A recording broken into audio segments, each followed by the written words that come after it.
Hi everyone. Now we are going to discuss a topic that is performance management system. This is the unit number 1. In this unit we are going to discuss about what is performance management and what is the performance management system and the concerned parts of this particular system. Now let's start with the basic of the unit. What is the performance management? As we know that today whole world is become the boundaryless because of the globalization. Now everyone, that means every business owner can start his business in any country. So because of that, it is very important to have a compatible and competent workforce in the business organization to face the new challenges and the tasks worldwide. So the performance, it includes individual performance as well as the organization's performance. When there is a performance, that is standard performance, is given by all the employees of a business organization, definitely it is going to be lead the improving organization's overall performance. That is the output of a business organization. Here we have to take into account what is the performance management. First, the role of a HR in the present scenario has undergone a sea change, and its focus is on the evolving such functional strategies which enables successful implementation of the major corporate strategies. In a way, HR and the corporate strategies function in alignment. Today, HR works towards facilitating and improving the performance of the employees by building a conducive work environment and providing maximum opportunities to the employees for participating in a organizational planning and decision making process. Performance management is the current buzzword, and it is the need in the current times of cutthroat competition and the organizational battle for leadership.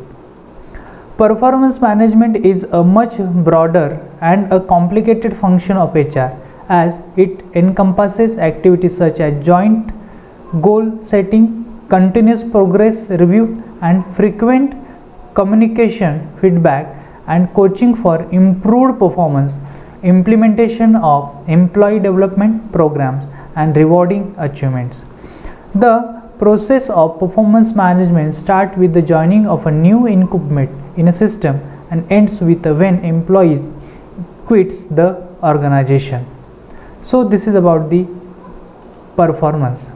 Now there are some actions which include into the performance management system.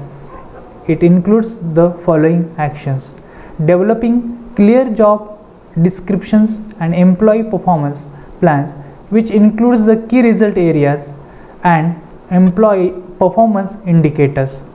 Second one, selection of right set of people by implementing an appropriate selection process. Next one, negotiating requirements and performance standards for measuring the outcome and overall productivity against the predefined benchmarks. Next one, providing continuous coaching and feedback during the period of a delivery of a performance. Identifying the training and development needs by measuring the outcomes achieved against the set standards and the implementing effective development programs for improvement. Holding quarterly performance development discussions and evaluating employee performance on the basis of performance plans.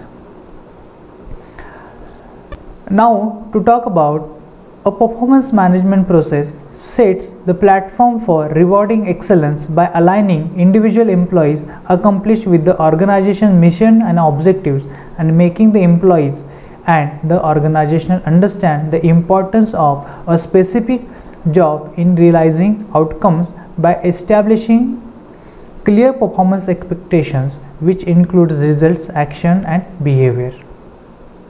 So it is going to be help employees in understanding what exactly is expected out of their job and setting of standards to be achieved.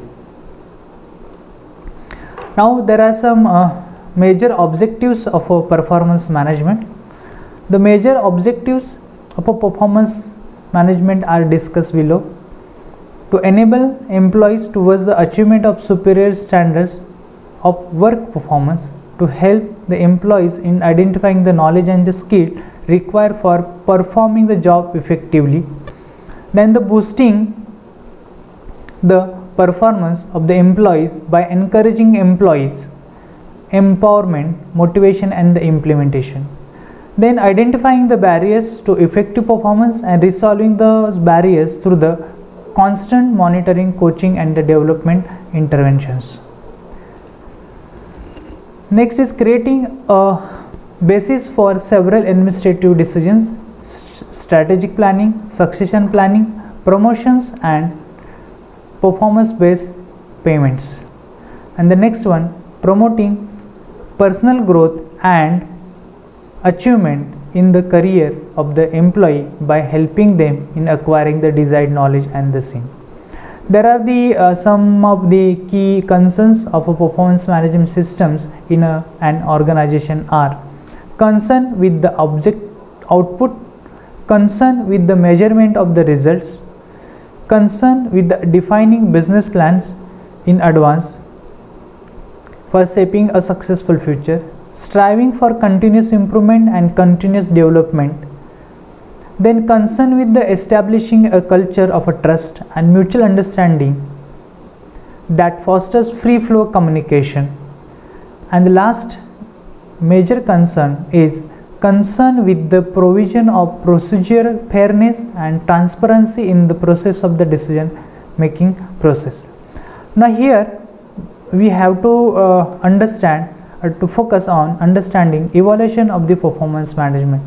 There are some certain stages of the evaluation of the performance management. Number one, first phase. The origin of performance management can be traced in the early 1960s when performance appraisal systems were in the practice.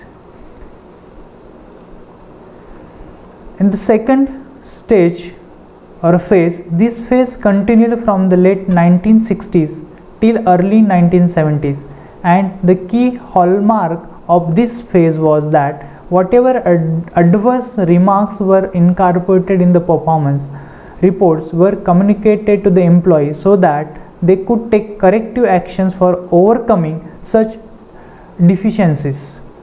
Third phase. In this phase, the term ACR was replaced by performance appraisal. One of the key changes that were introduced in this stage was that the employees were permitted to describe their accomplishments in the confidential performance reports. The employees were allowed to describe their accomplishments in the self-appraisal forms in organization and at the end of the year. Fourth phase. This phase started in mid 1970s and its origin was in India. A great business tycoons like Larsen and Toubro, followed by State Bank of India and many other introduced appreciable reforms in this particular phase. In the entire process, the appropriate employee and the reporting official mutually decided upon the key results areas in the beginning of a year and reviewed it after every 6. Then the last phase, that is fifth phase. This phase was characterized by maturity in approach of handling people issues.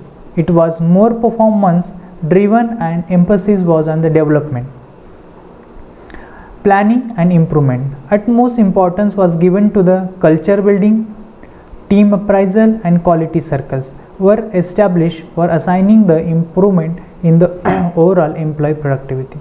Now there are some important components of the performance management system. An effective performance management system includes the following components: performance planning, performance appraisal and review, feedback on the performance followed by the personal counseling, and performance facilitation. Fourth stage, that is rewarding good performance. Fifth one, performance improvement plan. Next one, potential appraisal. Now what is the need for an effective performance management system?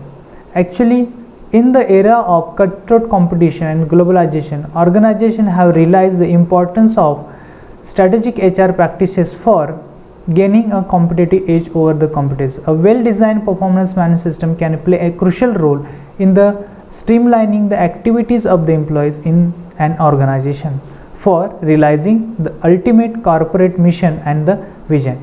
So, performance management is a useful tool for aligning all the major organizational functions and sub-functions so that the focus is directed towards the attainment of the organizational goals. Now, what is the difference between performance appraisal and performance management? The contemporary organizations are undergoing a transformation for coping against the changing needs of the environment and excelling in the business by building up their adaptive capabilities for managing change proactively. Performance appraisal were mostly carried out annually for measuring the degree of accomplishment of an individual.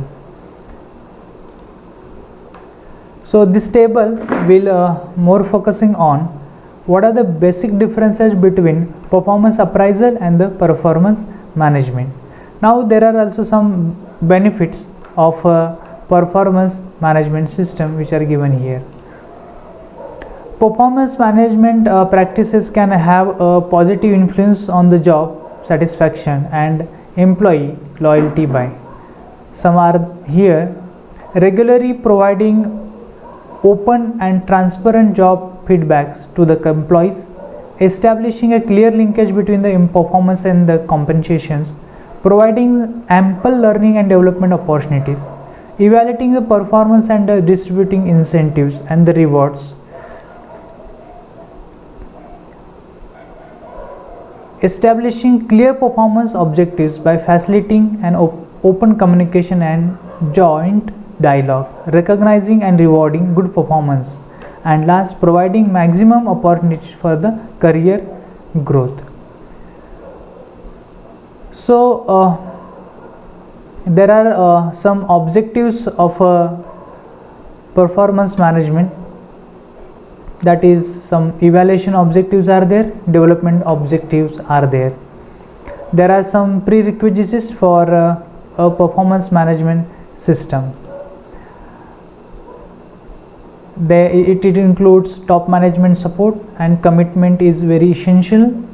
Then the organizational vision, mission and goal should be clearly defined and it should be understood by all. Clear definition of the role for performing a given job within the organizational framework. Open and transparent communication should prevail, which will motivate the employees for participating.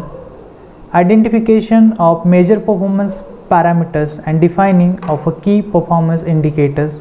A commitment towards the recognition of high performance. And last one, proper organizational training should be provided to the staff members based on the identification of training needs. So this was about the basic part, introductory part of the performance management system which we have discussed and we have understood. Thank you.